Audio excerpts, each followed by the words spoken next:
Lo tenemos en comunicación telefónica al doctor Martín Zuleta, que es otro de nuestros columnistas políticos que nos atiende tan amablemente. Le vamos a dar la bienvenida. Muy buenos días, doctor Zuleta. Daniel Núñez Vivares lo saluda de los Cronistas de la Mañana, desde Radio Alas. ¿Cómo le va? Buen día. Hola Daniel, un placer escucharte, saludos para vos y la audiencia. Le agradecemos, doctor, su tiempo, por su atención, por habernos atendido en este invento llamado Día No Laborable. En vez, ¿por qué no le ponen feriado puente o feriado turístico? Día No Laborable le han puesto. Doctor, lo consultábamos por lo siguiente, hace escasos días, declaraciones del propio vicegobernador de la provincia. Tenemos entendido que el gobernador no ha hablado del tema, pero sí el vicegobernador habla de la posibilidad de que el Ejecutivo envíe un proyecto para, modificar la Constitución provincial, en realidad volver a la Constitución histórica en lo que hace a los 2 mandatos consecutivos solamente para la fórmula gobernador y vice, así dejando atrás esto que sucedió en la era giojista de los 3 mandatos. ¿Su punto de vista, doctor? Bueno, recibir con agrado este tipo de propuestas. Me parece que precisamente es lo que reclama la ciudadanía, ¿sí? Un límite a la política, un límite a esa pretensión que permanentemente muestra la clase política argentina de querer perpetuarse en el poder. Yo creo que es saludable hablar sobre reformas o cambios que le den institucionalización al sistema democrático y republicano, y creo que es fundamental la limitación de los periodos de gobierno para afianzar la democracia y la república. Me parece muy saludable y veo con muy buenos ojos la propuesta. Podría ser mejor. Creo que hay por ahí algunos regímenes que son más saludables y adecuados, como aquellos que prohíben directamente la reelección, pero en este sentido es un avance muy importante y que provenga sobre todo de quien se encuentra en ejercicio del poder. Doctor, usted, sabiendo de que el oficialismo se encuentra en minoría en la Cámara de Diputados, en la cantidad de legisladores, sabiendo que se necesita 2/3 de la Cámara para, no vamos a hablar de declarar la necesidad de la reforma, pero sí de modificar a través de una enmienda este artículo y llamar a una consulta popular, o también llamado plebiscito, doctor. ¿Usted lo ve factible a esto? ¿Va a depender todo del justicialismo, tanto del uñaquismo como del giojismo? Porque al gobierno solo por los votos no le alcanza, doctor. A ver, creo que en ese sentido es una medida que no veo por qué no va a ser acompañada por la oposición. Creo que entra dentro, aparte de lo que es correcto y de lo que está bien, me parece que entra dentro de también las expectativas que tiene la oposición de limitar la posibilidad de que el oficialismo actual pueda extenderse más allá de 2 mandatos. Me parece que es algo que va a recibir un apoyo y un consenso, yo le diría que prácticamente unánime. No logro advertir, o no me entra en este momento, en esta consulta con usted en la cabeza, alguien que pueda llegar a argumentar algo diferente o argumentar una oposición frente a esto. Me parece que en ese sentido es una propuesta que va a ser acompañada por todas las fuerzas. Y me parece también que, gracias a Dios nuestra Constitución tiene en esto un mecanismo muy ágil, y que es el de la enmienda, en donde no hace falta, convocar a convencionales constituyentes con todo el gasto que esto significa, sino que para modificar un artículo concreto y particular basta con que así se expida la Cámara de Diputados y esto sea también aprobado por la ciudadanía. Así que me parece que va a pasar sin sobresaltos en la medida que el gobierno se lo proponga a esto, y me parece algo muy bueno que se haga desde el oficialismo. Sí hay, por supuesto, no somos inocentes al respecto, que al encontrarse en una posición tan minoritaria el oficialismo y las informaciones que se manejan es que esto ya se estaba barajando por parte de la oposición y el oficialismo lo ha primereado, por decirlo de alguna forma. Me parece también una conducta y una actitud bastante inteligente de ponerse al frente el oficialismo como impulsor de esto y no haberse visto, digamos, como que la oposición es la quien le marca la agenda. Así que me parece que en este sentido toda esta coyuntura política ha favorecido un poco a la ciudadanía en cuanto hay muchos sectores que vienen hace tiempo manifestando la necesidad de ponerle un límite a estas cuestiones, y me parece que en ese sentido la coyuntura política ha sido favorable. Doctor, el debate está. Lo hacemos, si es, a ver, todavía no hay ni aclarando que todo es la idea del oficialismo, pero todavía no llega ningún proyecto de ley a la Cámara de Diputados. De llegarse este proyecto de ley, de lograr las 2/3 partes, para convocar a convocar a un plebiscito o a una consulta popular, como dice la Constitución provincial. ¿Cuándo debería hacerse? ¿En las próximas elecciones de octubre, en donde ya estamos a contrarreloj, o esperar al 2027? Mire, yo creo que se debería hacer conjuntamente con la próxima elección, porque es lo que estaría en definitiva marcando la verdadera pretensión de las fuerzas políticas de no cargar sobre la ciudadanía este tipo de cosas y debates que, a ver, yo creo que sobre todo los sanjuaninos estamos un poco cansados de ir permanentemente a las urnas por distintos motivos, y aparte porque la clase política ve una especie de legitimación de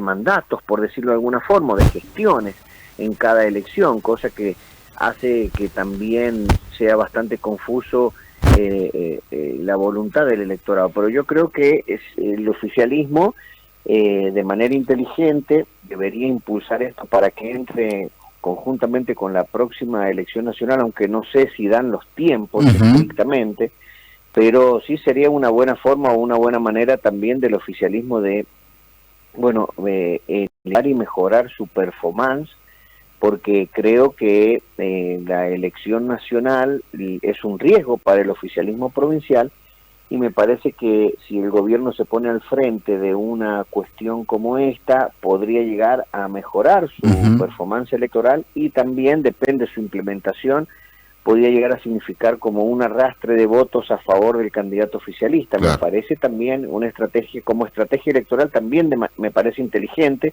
en la medida que veamos cómo se implementa, ¿sí? Claro. Así que, pero creo que si sacamos todos estos intereses particulares, y lo más conveniente es que los sanjuaninos votemos la menor cantidad de veces posible, y debiera ser conjuntamente con la próxima elección, me parece que sería lo más atinado. Doctor, siguiendo en el ámbito electoral, aún la de San Juan tiene, a ver, esto se está trabajando, pero bueno, sinceramente, como en cuestión de semanas, por no decir que después de junio se va a entrar todo en un proceso o se va a acelerar los tiempos electorales. ¿Usted cree que este año vamos a puede salir de la Cámara de Diputados algún tipo de proyecto aprobado, por supuesto, en donde, bueno, se quede en el pasado el famoso CIPAT y vayamos a un nuevo sistema electoral en nuestra provincia mucho más moderno, mucho más legítimo? A ver, creo que teniendo en cuenta que este es un año electoral, creo que es un año en donde se va a discutir una coyuntura nacional, aunque por ahí hay muchos gobernadores, creo que el de San Juan no lo he visto en ese sentido, pero muchos gobernadores que van a utilizar esta elección a modo o a manera de digamos, un termómetro de cómo viene la gestión de gobierno. Me parece que sería conveniente debatir esto sobre el régimen electoral provincial, ¿sí? Pero bueno, teniendo en cuenta que es un año eminentemente político y que la agenda va a estar marcada sobre la aprobación o no en lo que respecta a la gestión nacional, me parece que sobrecargar la agenda electoral de los sanjuaninos, es decir, que vayan a las urnas para votar con tres cosas diferentes, es decir, una elección nacional, una enmienda constitucional y aparte también discutir, o porque esto va a entrar, obviamente la gente no es la que va a votar en sí el proyecto, pero sí en la Cámara de Diputados se van a estar debatiendo estas cosas. Entonces me parece que puede llegar a generar algún tipo de confusión, aunque el régimen electoral, si se circunscribe estrictamente al trabajo parlamentario de la provincia de San Juan, creo que debería trabajar, si no habría problemas en que salga este año. Ahora, lamentablemente, la experiencia nos muestra que las fuerzas políticas politizan este tipo de discusiones y puede llegar esa discusión estrictamente parlamentaria provincial a, de alguna manera, ser utilizada por las fuerzas para incidir en la elección nacional o de la enmienda constitucional. Y por ahí podría generar algún tipo de confusión, pero por ahí esto que estoy diciendo también es un poco no tener en cuenta que ya el electorado sanjuanino nos ha demostrado que más allá de los análisis que podemos hacer, el electorado sanjuanino sabe cómo votar y me parece que se podría avanzar sin riesgo en la modificación, y sería deseable que el sistema electoral se modifique para tener una claridad y que no estemos el año que viene discutiendo esto, que tendría que ser, creo yo, el año que viene, al no haber elecciones, tendría que ser un año en donde las fuerzas políticas se concentren y la discusión política se concentre en las reformas que sean necesarias para acompañar o no a la gestión del presidente Milei. Digo, acompañar o no, porque dependiendo del resultado a nivel nacional de estas elecciones, es donde los argentinos le van a dar una señal a la clase política sobre si hay que profundizar el rumbo del gobierno nacional y apoyar estas reformas y estos cambios, o empezar a pensar en otra cosa, porque si las elecciones no son favorables para el gobierno nacional, creo que las fuerzas políticas van a tener el trabajo, y los gobernadores y los intendentes van a tener el trabajo de repensar el diseño de provincia y de municipio que es necesario proponer en función de que la mirada del gobierno nacional no reciba el apoyo de los argentinos. Ahora, si la elección es clara en favor del oficialismo nacional, creo que en ese sentido las fuerzas políticas van a tener que dejar de lado sus cuestiones partidarias y coyunturales y ponerse a pensar en ese nuevo contexto cómo trabajar para que esos cambios impulsados por el gobierno nacional, avalados por la ciudadanía, también llegan a las provincias y a todos los municipios. Y creo en ese sentido, usted sabe que yo soy un hombre bastante crítico en muchos aspectos, pero y sobre todo también del gobierno provincial actual en muchos aspectos, pero creo que en ese sentido hay que reconocer que el gobierno actual ha hecho un pequeño esfuerzo dentro de la coyuntura difícil de tratar de acompañar este ajuste nacional. Digo pequeño esfuerzo porque en algunas otras cosas, pese al discurso, se ha mantenido, digamos, como continuador de algunas políticas que no significan estrictamente un ajuste, pero me parece en ese sentido que ha hecho un esfuerzo el gobierno provincial de tratar de alguna manera de acompañar esa impronta nacional, por lo menos desde lo discursivo, cosa que no es menor. Así que me parece en ese sentido que la elección nacional de medio término va a ser un ordenador de las agendas políticas partidarias. Doctor, volviendo a la última con respecto al tema electoral, si no sale la ley de un nuevo sistema electoral en nuestra provincia, este año sí o sí tiene que salir del año próximo porque supuestamente en año electoral no se puede hacer. A ver, ahí usted me ha pillado un poco desprevenido porque sé que también hubo una reforma... Efectivamente, que llevó a cabo el euñaquismo, pero recordemos que fue tildado muy en forma ilegal por ellos mismos, por el bloque georgista, en donde no pasó por comisión, pasó de... fue entre gallos y medias noches la última sección de... en la última sesión precisamente de la Cámara de Diputados, en donde no pasó por comisión, pasó de mesa de entrada a sobre tablas directamente. Muy discutido fue esto, muy oscuro. Pero se hizo y se avaló. Entonces, efectivamente.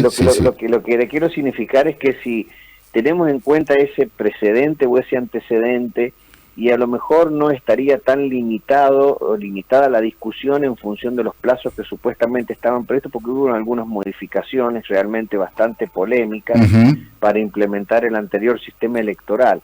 Ahora, yo creo que más allá de esto, en esto que es concreto y particular, sí es muy importante tener en cuenta que el oficialismo provincial va a tener que contar con el apoyo de la oposición en alguna medida, porque si no, no va a salir una reforma, y todos son conscientes de la necesidad de que se efectúe una reforma, porque este sistema de ley de lemos realmente no es sostenible, ni es y se ha demostrado que no es tampoco lo más conveniente.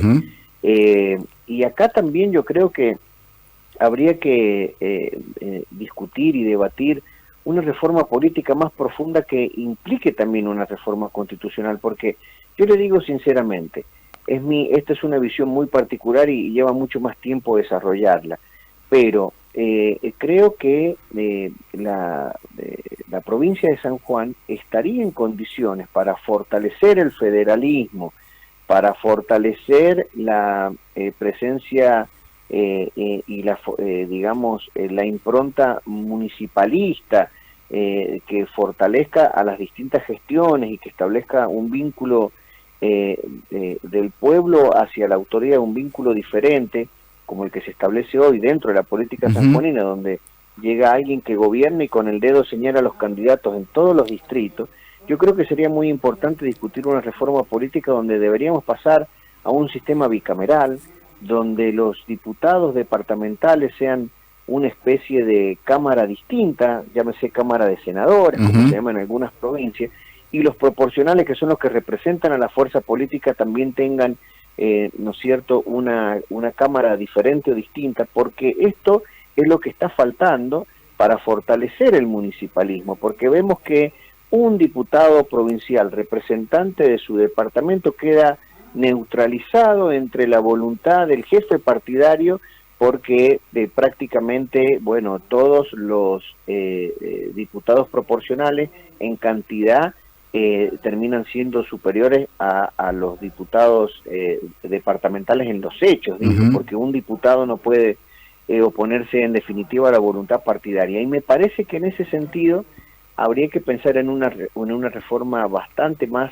profunda del sistema político, pero bueno, es una discusión mucho más larga. Más allá de eso, también esa reforma debería incluir, y eso sería importante, una elección de medio término. ¿Por qué es importante? Por ejemplo, hemos tenido por primera vez nosotros los sanjuaninos esta coyuntura donde el Ejecutivo no tiene mayorías en la Cámara Legislativa, en la Cámara de Diputados, ¿sí? Y tiene que esperar estos 4 años de gestión para legitimar o no un acompañamiento diferente. En cambio, si hubiera una elección de medio término, los sanjuaninos también podríamos ir a las urnas en medio término y tratar de darle mayor apoyo a la gestión actual o no, y eso marcaría, creo yo, un límite importante a los ejecutivos, y creo que obligaría a la clase política a relacionarse de otra forma, de otra manera. Hay algunas reformas que serían importantes pensarlas para fortalecer la división de poderes y el sistema republicano. Me parece que, hace falta una discusión en este sentido, pero hemos visto lamentablemente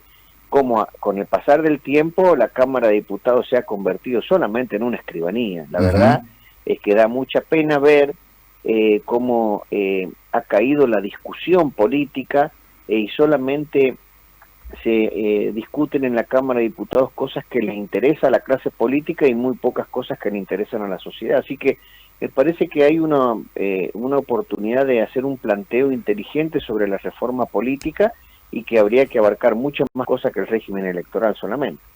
Doctor, lo llevo al plano judicial. Su punto de vista, gran polémica se armó, incluso intervino el foro de abogados, estando en contra, a la iniciativa de la actual ministra presidente, la ministra de la Corte, la doctora Nieto, en donde, la idea era de, eliminar la feria judicial, que se trabajara todos los días, excepto los feriados, pero exactamente todos los días del año. ¿Su punto de vista, doctor? Quiero ser muy respetuoso, pero muy claro, ¿sí? Yo, al ser un operador del derecho, al ser un abogado independiente, puedo opinar desde esa realidad y ver también otras realidades que se pretenden impulsar desde el seno del Poder Judicial. Y eso es lo peligroso. Tenemos que entender lo que significa dentro de una estructura republicana el Poder Judicial. Y no me gusta ver propuestas demagógicas, no me gusta ver ministros de la Corte que se manejen como si fueran un órgano político, cuando los ministros de la Corte, el protagonismo que tienen que pretender asumir para la comunidad es a través de sus fallos o de su sentencia. Y cada vez más vemos a ministros de la Corte que andan dando y recibiendo, impartiendo cursos de ideología de género, que andan mostrando gestiones como si fuera una gestión política, que andan opinando.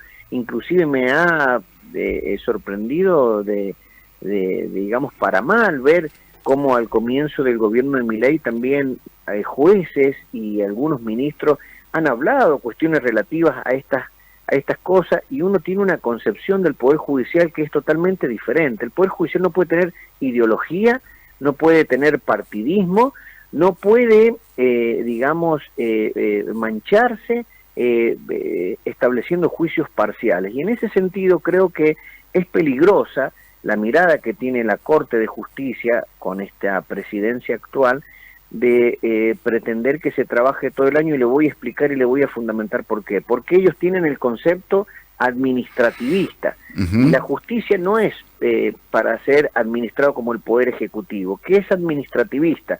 Creer, y ese es el fin último que se persigue con este tipo de medidas, es eliminar la abogacía independiente. Bien. Ellos quieren poner un defensor público oficial que depende del Poder Judicial, quieren poner un órgano acusador que en cierta medida también depende de el Poder Judicial en el sentido como estructura, y en definitiva quieren eliminar la abogacía independiente. Ese es el objetivo de todo esto, porque si uno se pone a pensar en el litigante independiente, en aquel que no quiere depender de la estructura burocrática del Estado, bueno, tiene que pensar entonces a trabajar de un modo, un punto de vista corporativista, en donde se hagan grandes estudios con grandes lobbies, y el abogado de a pie común y corriente va a quedar neutralizado, porque en definitiva no existe ninguna ley en beneficio o en favor del abogado particular que le garantice que ante un estado de salud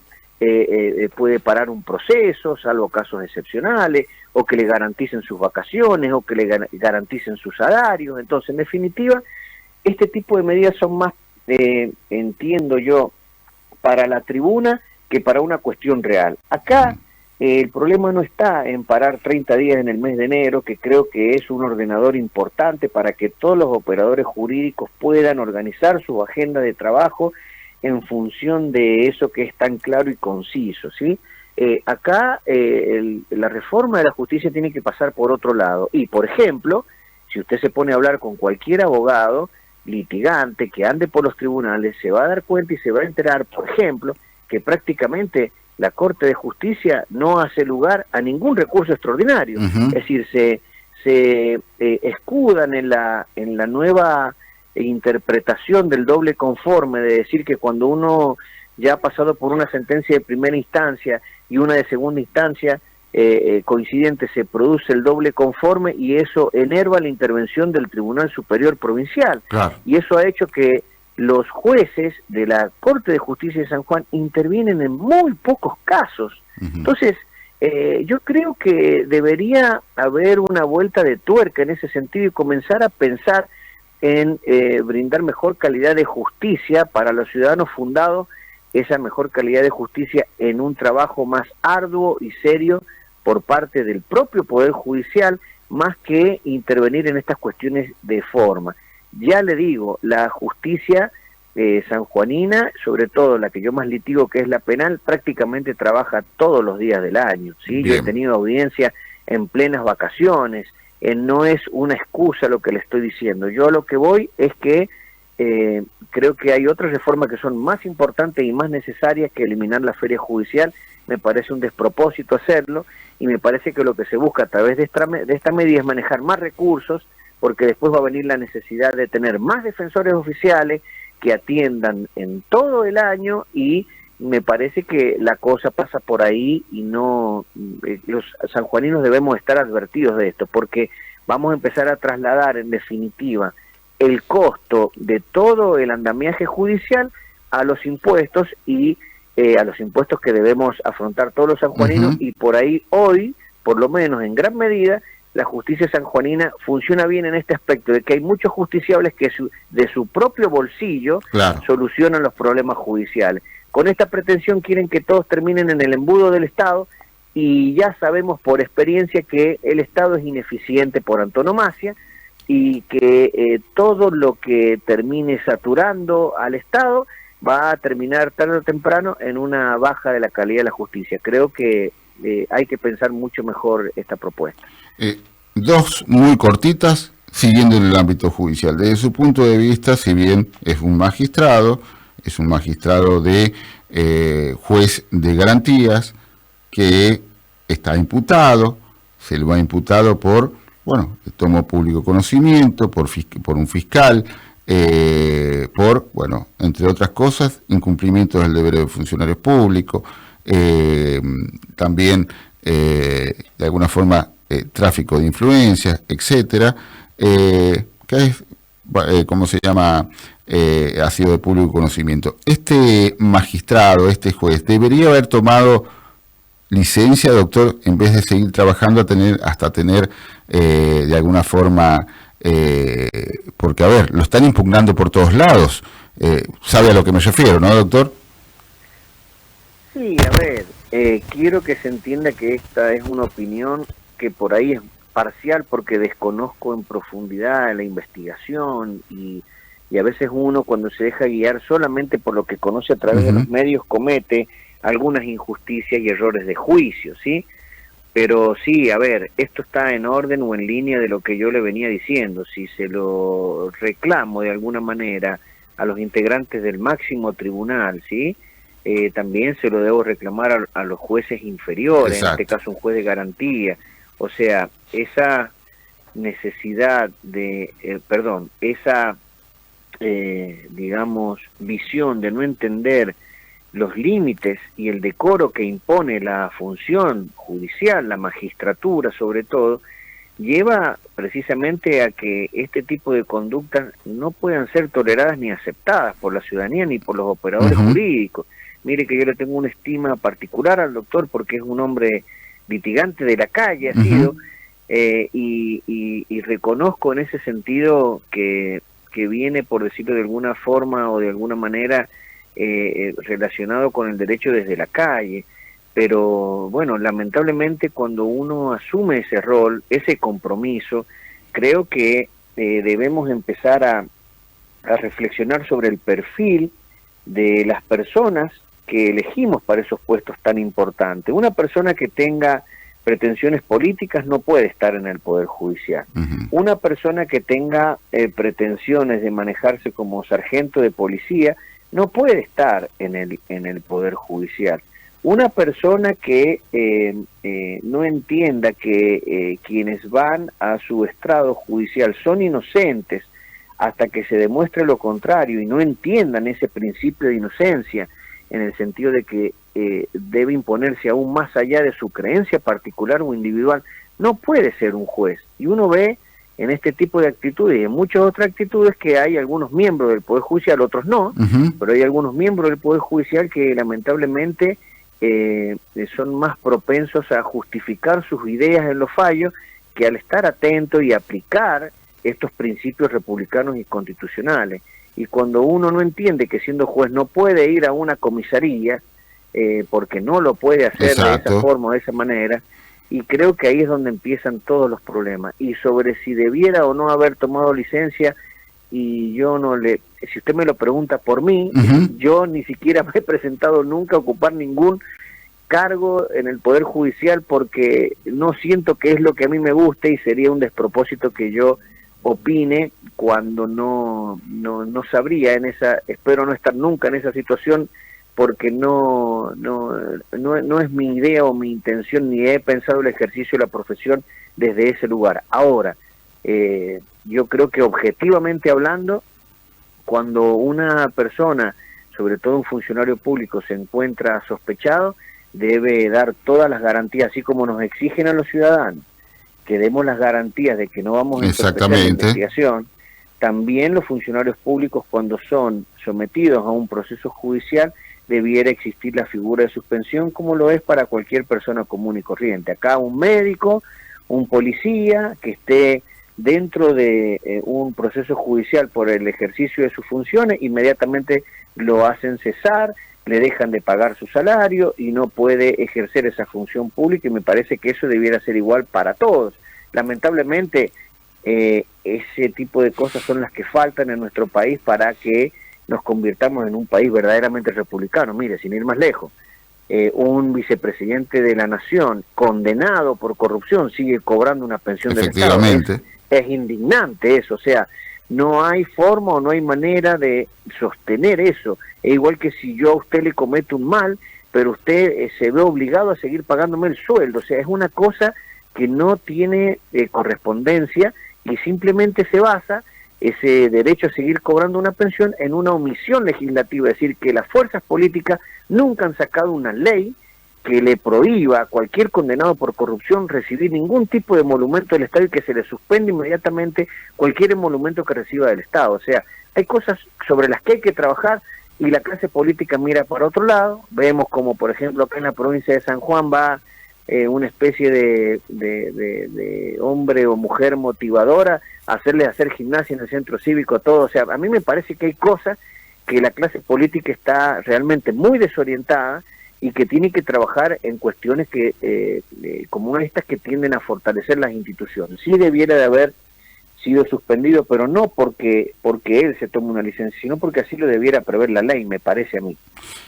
Doctor, la última, muy cortita. Usted es el abogado defensor de este efectivo policial que, bueno, está siendo juzgado, precisamente digo juzgado porque ya está en el proceso del debate en la última instancia, en el hecho que sucedió en Valle Fértil hace exactamente un poco más de un año.